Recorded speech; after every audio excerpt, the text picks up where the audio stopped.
Hello বন্ধুরা, সবাইকে স্বাগতম পুতুলের হেসেলে। আশা রাখি সবাই সুস্থ আছেন, ভালো আছেন। তো আমিও ভালো আছি। আজকে আপনাদের জন্য নিয়ে আসলাম পুতুলের হেসেলের পুতুলের আয়োজন। আজকে মজাদার হাঁসের ভুনা। তো হাঁসের মাংস তো টেস্টি, অনেক তেল থাকে, তো এটা একটু খাওয়া হয়। তো মুরগির চেয়ে দেখা যায় যে হাঁসটা একটু কম খাওয়া হয় এবং বেশ মজা করে খাওয়া হয় যখন খাওয়া হয়। তো আমার বাড়িতে তো সাধারণত হাঁসটা বেশ মজা করে খাওয়া হয়, খিচুড়ির সাথে, পরোটার সাথে।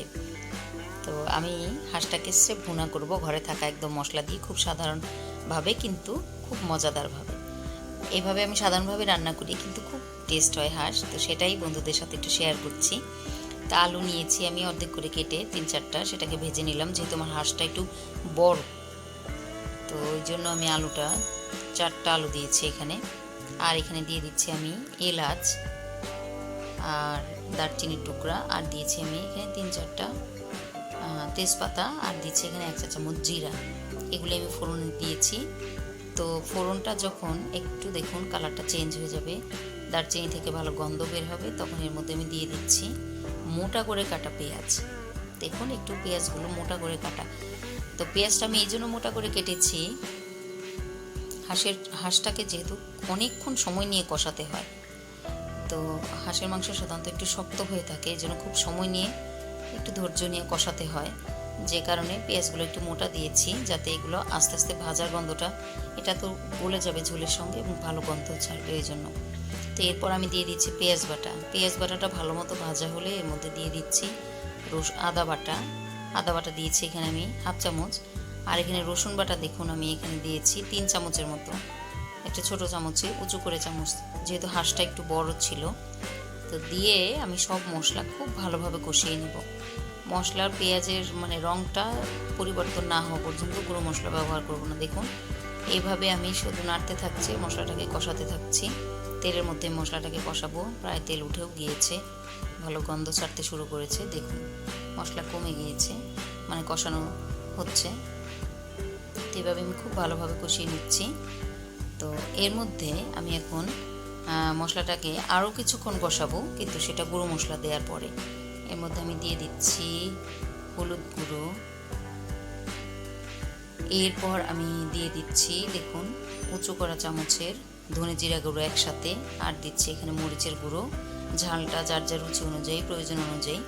এখন আমি অনবরত নাড়তে থাকবো, খুব ভালোভাবে কষাতে থাকবো। কষানোটা যত বেশি ভালো হবে, দেখুন কি সুন্দর রঙটা এসেছে, তার ভালো গন্ধও বের হয়েছে। দেখুন এভাবে আমি কষতে থাকছি, এভাবে তেল ওঠা পর্যন্ত অপেক্ষা করেছি।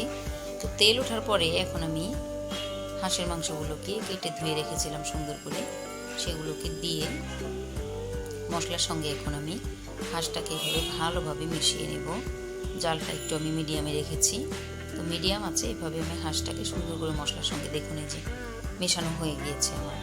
তো মেশানোর পরে দেখুন হাঁসের থেকে যেহেতু এখানে পরিমাণ মতো একটু মশলাপাতি পড়েছে, তা আর এখানে লবণটাও একটু ছিল, তো সেই জন্য এখান থেকে দেখুন রস ছাড়তে শুরু করেছে। তো আমি একটু ঢেকে দিয়ে অপেক্ষা করেছি।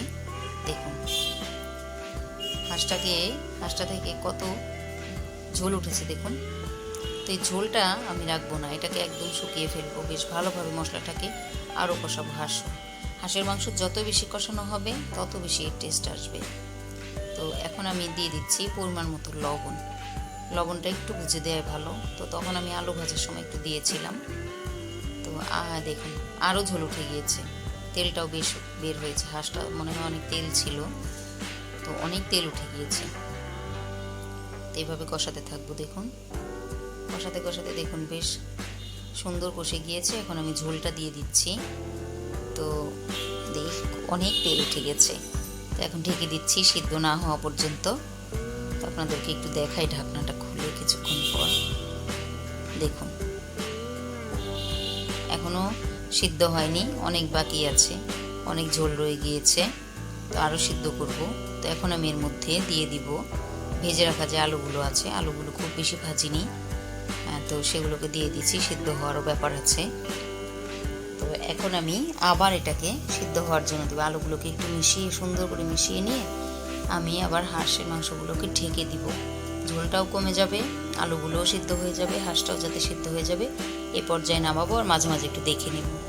দেখুন এই তো বেশ ভালো ফুটে উঠেছে, ঝোলটাও কমে গিয়েছে, মাংসগুলো সুসিদ্ধ হয়ে গিয়েছে, আলু সিদ্ধ হয়ে গিয়েছে, খুব সুন্দর গন্ধ বের হয়েছে। তো এত তেল উঠেছে তো ওই জন্য বোঝা যাচ্ছে না যে ঝোলটা কমে গিয়েছে। তো এভাবে বন্ধুরা রান্না করে দেখবেন, ভালো লাগবে। ঘরে থাকা সব মশলা দিয়ে সবশেষে আমি গরম মশলা দিয়ে দিলাম। এখন চুলা বন্ধ করে আপনাদেরকে দেখিয়ে দিব।